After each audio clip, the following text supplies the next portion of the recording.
Hay sang đây bây dục dục chậu nó mong pin đọc hay ai mà sang đây. Ông mà này.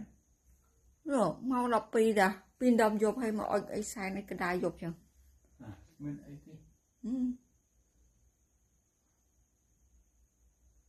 Thế đó tiêu đã. Tiêu đã lưu mê.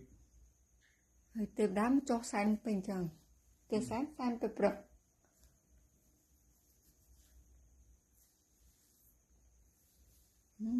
Từ chân tới.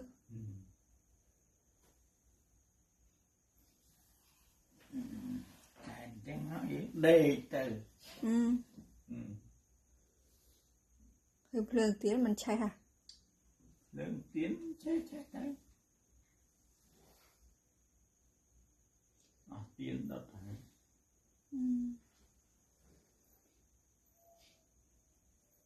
Bên nào ơi xài? Nó sáng anh xài thế. Được khơi mấy mình xài nụ? Hả? Hay là khơi mấy mình xài? Nó khơi nhảy.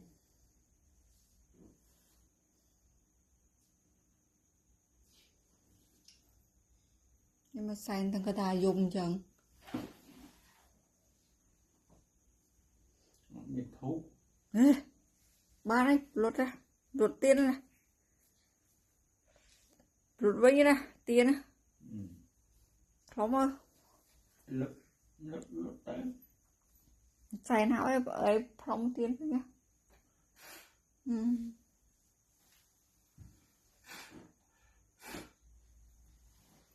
Nó khởi mấy một xài thằng cái đà dục chẳng.